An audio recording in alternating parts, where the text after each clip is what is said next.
Bonjour. En ce jour de Yom HaShoah 2026, en tant que fils de déporté, je m'efforce de porter la mémoire de nos chers disparus. Nos parents qui ont promis à ceux qui ont disparu dans les camps de transmettre, de dire, de raconter, de raconter la mémoire de tous ceux qui ne sont pas revenus, qui sont morts, qui sont partis en fumée, qui sont morts. À Marseille, il y a eu le 23 janvier 1943 une rafle de tout le quartier du Vieux-Port et de la place de l'Opéra, où il y avait beaucoup de familles juives qui venaient de Turquie, de Grèce, d'Algérie, du Maroc et d'Alsace aussi. Le quartier a été bloqué par la Gestapo et par la garde civile.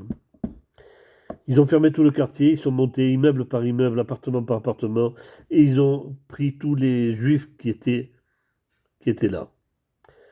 Malheureusement, tous ces gens qui ont été arrêtés ont été déportés à Sobibor. Aucun n'est revenu. Ce jour-là, au 19 rue Saint-Saëns, au quatrième étage, vivait ma mère avec sa mère et ses trois frères et sa petite sœur. Un gendarme français est monté au quatrième étage et il a tapé à la porte. Voyant une jeune femme avec des jeunes enfants autour, il a dit il y a beaucoup de familles qui vont pleurer ce soir. Ferme la porte et ne fais pas de bruit. Était-ce un malard? Non. C'était un homme. Un homme comme il n'y en avait pas beaucoup à cette époque-là. Un homme qui a sauvé une famille. Le lendemain, c'était le drame. Qui n'avait pas perdu un parent, un proche, un ami? Dans l'immeuble de la rue Saint-Saëns, il ne restait plus au premier étage une jeune femme, Madame Darmon, Sarah Darmon, avec son bébé, Gérard, qui avait un mois, et sa belle-mère. Le papa et le grand-père ont été emmenés. Les autres, tous les appartements étaient vides, il n'y avait plus personne. Et voilà que la vie a repris. Et le 8 avril 1944, sur dénonciation, parce qu'il y avait des gens bien intentionnés qui dénonçaient les juifs qui n'avaient pas été arrêtés, sur dénonciation donc, la milice débarque au 19 rue Saint-Saëns. Ma grand-mère, Rivka, est dans les escaliers, elle est en train de descendre, et le milicien lui dit Madame Avidor, et elle dit oui, montrez-moi vos papiers, venez avec nous, on va remonter dans votre appartement. En remontant, elle le dit en judo-espagnol, elle le dit Clara, Clara, enfuis-toi, parlez-toi. Et comment faire? Ma mère, Claire, a 24 ans. Sa mère, elle, a 56 ans à l'époque. Comment l'abandonner comme ça? C'est pas possible. Puis en plus, elles ne savent pas où elles vont. Donc, elle attend dans l'appartement en haut. Les miliciens rentrent avec Rivka. Ils fouillent l'appartement, bien sûr, à la recherche de tous les biens qui pourraient se monnayer. Et ils les emmènent à la commandanture au 425 rue Paradis. C'est la veille de la Pâque chrétienne. Elles vont être interrogées, fouillées et finalement enfermées dans une chambre de bonne pour le week-end, c'est-à-dire le vendredi, samedi. Et dimanche, elles vont être transférées à la prison des Baumettes. Le transfert se fait en camion qu'à un plateau, avec les bâches relevées. Et c'est le premier choc pour Claire. Sa ville qu'elle aime tant, les Marseillais qu'elle aime beaucoup, promènent dans les rues, bien habillés, avec des enfants, les hommes en costume, les femmes en jolie robe de printemps, et pas un regard pour ces juifs qu'on emmène, rien, comme si c'était des bestiaux. Ça y est, c'est le premier pas vers la déshumanisation, le premier pas vers l'horreur. Donc elles sont emmenées au Baumette, elles vont retrouver la petite sœur, Violette, qui avait été cachée chez un pasteur. Elle a été arrêtée avec le pasteur. Le grand frère, Isidore, est parti. Il est parti se cacher dans la Drôme ou en Isère, je ne sais pas trop. Jacques, Jacques, qui avait 19 ans à l'époque, a pris des armes, il est rentré dans le maquis. Jojo, qui était un petit gosse encore, qui a 14-15 ans, a été retenu par un voisin au moment où il est arrivé devant la porte de l'immeuble et qu'il a vu qu'on emmenait sa mère et sa sœur. Il a eu un élan d'un gamin vers sa mère, vers sa sœur, et un voisin l'a retenu. Il dit non, reste ici, toi, ne va pas là-bas. Et ça l'a sauvé. Ça l'a sauvé et il ne racontera jamais ce qu'il a vécu. Il ne dira rien. Voilà, c'est la vie d'une famille qui a été éclatée, dispersée. Et donc, après les Baumettes, elles sont transférées sur Drancy. Drancy, je ne vais pas vous raconter Drancy, c'est l'horreur, c'est la promiscuité. Mais dans ce camp de Drancy, elle va connaître une jeune femme qui, avec ses parents, Jeannette Hildebrand, Jeannette Edwige. Et elle est avec ses parents là-bas. Et elles se font copines, Claire et Jeannette se font copines. Et elles seront déportées le 29 mai 1944 par le combat 74. Arrivé à Auschwitz, après 3 jours abominables dans les trains,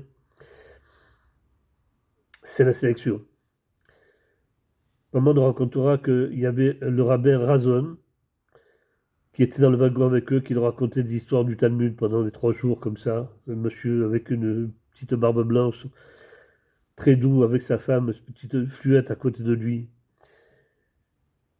Et pendant 3 jours, il a essayé de les maintenir, de leur raconter des histoires. Et quand le wagon était ouvert, le pauvre homme est tombé par terre et les gens l'ont piétiné.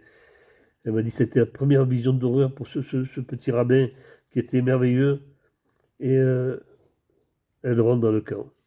3 fois, Claire retourne vers sa mère et sa sœur. 3 fois, elle prend des coups de bâton. Et les anciens déportés lui disent tu les reverras, tu les reverras. Laisse-les partir. Donc, elle a fini par accepter. Direction le hangar où on les a rasés, on les a tatoués, on les a habillés de ce vêtement rayé, des déportés. Et là, ça y est, c'est fini. On n'est plus des humains. On devient des animaux. On n'a plus de nom. On a un numéro. Heureusement, Jeannette est d'origine ashkénaze, elle vient de Pologne, et elle parle de yiddish. Donc ça aide Claire, qui parle le ladino, ça aide Claire à comprendre les ordres, ne pas prendre trop de coups de bâton. Elle rentre dans le camp, et le lendemain, elle demande, elle me dit, nos familles, on va les revoir. Et les anciens déportés leur disent, tu vois la fumée là-bas? Voilà, ta famille, elle est partie en fumée. C'est fini. Et pourtant, il faut tenir. Il faut tenir. Sans manger, travailler, prendre des coups de bâton, manger une soupe insipide, vivre dans cette odeur de fumée, parce que la cheminée fume 24 heures sur 24, une odeur âcre de fumée, c'est un ciel gris, une terre grise, pas de verdure, pas d'oiseaux, pas de soleil, rien. Des cris, des aboiements, des cris. Les jours passent, les semaines passent. Elles dépérissent, mais elles s'entraînent. Jeannette et Claire, quand une a un morceau de pain, elle le coupe en deux, le donne la moitié à son ami. Fait rare. On a entendu beaucoup de déportés qui sont battus pour manger. C'est terrible. Elles ont gardé leur dignité. Elles ont gardé leur foi en l'humanité.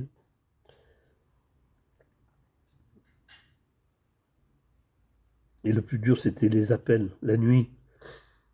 L'hiver, en Haute-Silésie, il faisait moins 20, moins 30. Habillés de haillons.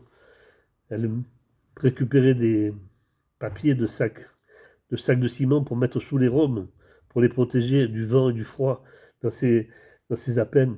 Alors Claire leur disait toujours, mettez-vous les filles, parce qu'elle avait des petites gamines autour d'elle, Elle avait quand même 24 ans. Et il y avait des gosses de 16, 17 ans autour d'elle. Et elle leur disait, mettez-vous à la fin des rangées, parce que le garde, à force de frapper, son bras, il sera fatigué, donc il tapera moins fort. Taper, il va taper, mais il tapera moins fort. Donc elle se mettait au bout des colonnes. Et comme ça, il y en a qui tombaient, il y en a qui étaient épuisés. Elle finissait par se jeter sur des fils de fer barbelés, électrisés. C'était la fin. Et les nuits sans fin comme ça, alors elle prenait les petites autour d'elle et elle leur disait, vous savez, quand on va sortir, on va aller au bal. Et moi, je voudrais m'habiller comme ça ou comme ça. Et chacune fantasmait en disant, moi aussi, je voudrais m'habiller comme ça et comme ça. Et puis elle faisait des menus et ça les tenait. Et pendant quelques minutes ou pendant quelques heures, elle s'évadait de l'horreur du camp. Ça, c'est la vie dans le camp. Bien sûr, je vous épargne les douches, les coups de fouet, les coups de fouet avec les Ukrainiennes qui étaient très très dures. À coups de lanières de cuir, les frapper pendant les douches comme ça, pour rien. Un jour, elles étaient en train de pousser un rouleau compresseur. Une bande de quinzaine de déportés comme ça. Et le rouleau compresseur, il avançait centimètre par centimètre. Elles étaient épuisées, elles n'en pouvaient plus. À un moment donné, il est arrivé une femme capot avec un chien loup qui était aussi gros, aussi grand qu'elle pratiquement, et qu'elle le lâchait de temps en temps sur les déportés, et le chien dévorait les déportés. Et quand elles ont vu arriver cette capot, comme s'il y avait eu un souffle divin, le rouleau compresseur, il pesait plus rien. Elles se sont mis à le pousser avec la même force qu'elles avaient. Et le rouleau, il a avancé d'une dizaine ou de quinzaine de mètres, d'un coup comme ça. Alors cette femme capot, elle leur a dit, ah, c'est bien, vous travaillez bien. Du coup, elle leur a donné une ration supplémentaire de soupe, ce qui était exceptionnel. Un jour qu'elle travaillait au Canada. Le Canada, c'était un endroit, un hangar dans lequel on, on entassait tous les vêtements des gens qui avaient été déportés, les valises qu'ils avaient amenées avec eux. Tout, et là, en faisant les poches, en faisant les valises, des fois, elle trouvait des petites richesses. Mais c'était interdit de sortir que ce soit, ils étaient fouillés souvent en sortant. Et si on trouvait un déporté en train de prendre quelque chose, oi, c'était la chambre à gaz. Ou une balle dans la tête. Et un jour, elles ont trouvé un pot de confiture. Un petit pot de confiture. Bien sûr, elles ont essayé de le sortir. Elles y sont arrivées. Et dans ce pot, il y avait des pièces d'or. Et ça leur a permis d'acheter les capots et de trouver un peu plus de réconfort.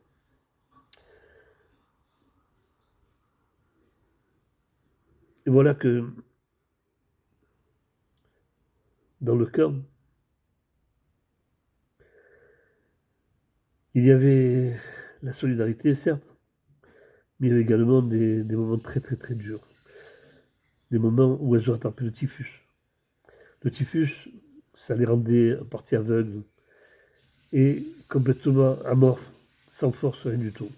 Jeannette comme Claire ont insisté pour que, pendant qu'elles avaient le typhus, pour que les autres déportés puissent les soutenir et les faire marcher. Elle disait que si vous me laissez dans le lit, enfin le lit c'était des planches de bois avec un peu de paille.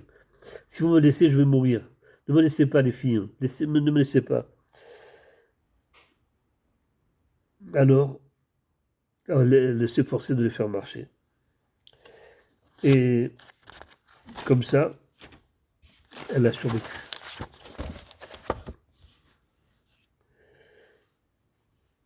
Après, elles auraient été transférées à Bergen-Belsen. Bergen-Belsen, c'était un camp de travail, c'était plus un camp d'extermination. Quand je vous dis qu'elles ont été transférées, c'est-à-dire que sur le groupe qu'il y avait dans le wagon, il y a déjà resté quelques personnes, il n'y en avait plus beaucoup. Bergen-Belsen, c'était un camp qui était tenu par des officiers allemands, mais qui étaient déjà plus âgés. Et un peu plus laxistes aussi. Les coups de bâton tombaient aussi, mais c'était pour travailler là-bas. Et ils ont ouvert une liste dans laquelle ils ont demandé que les volontaires qui voulaient aller travailler encore ailleurs. Donc elles se sont inscrites, on n'a rien à perdre dans tous les cas. Il y a les troupes russes qui approchent, la libération va être proche. Et il faut que je vous dise qu'elles elle ne priait pas pour dire je vais sortir dans un mois, dans une semaine. Non, elle demandait à Hachem de donner la force de tenir un jour de plus. Un jour, Hayom Yom, comme on dit en hébreu, chaque jour, un jour. Donne-moi la force de tenir encore un jour. Et comme ça les a tenus. Donc de Bergen-Belsen se sont inscrites et un jour on les a appelés, ils sont partis à Ragoun, un autre camp encore. Et, et voilà que après les troupes russes arrivent, les officiers allemands se sont habillés en civil, ils se sont allés se cacher dans les villages aux alentours. Ils les ont abandonnés, ils les ont mis dans des wagons à bestiaux et ils les ont abandonnés sur une voie de garage. Ils étaient enfermés comme ça pendant 2, 3 jours. Et à un moment donné, ils entendent parler en français. Alors on leur disait, hé, les Français, nous sommes ici, nous sommes des Françaises aussi, on est dans le wagon.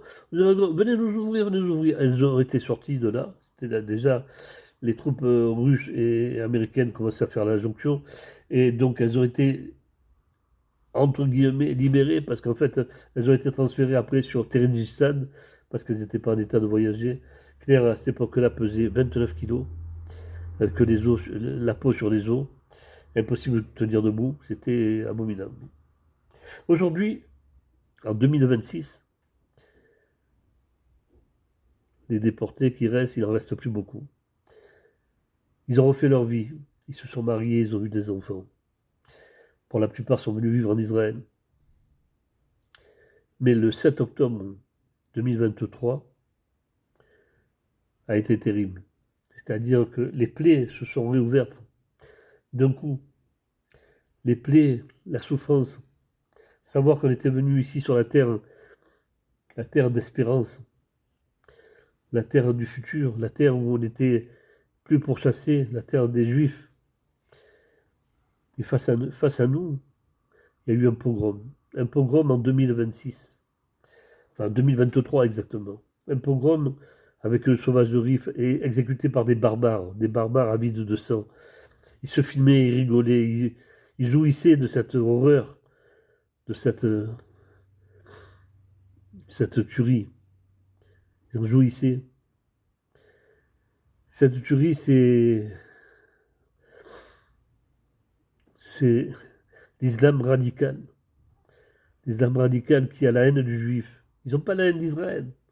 Israël, ça ne les gêne pas plus que ça. Ce qui les gêne, c'est d'avoir des juifs. Parce qu'ils enseignent à leurs enfants la haine du juif de génération en génération. Aujourd'hui, après la guerre en Iran, la guerre avec le Hamas, la guerre avec le Hezbollah, nous sortirons vainqueurs. Parce que nous avons la foi, nous avons la Emouna. Et Am Israël Chai, le futur est proche dans la paix et la sérénité. Amen.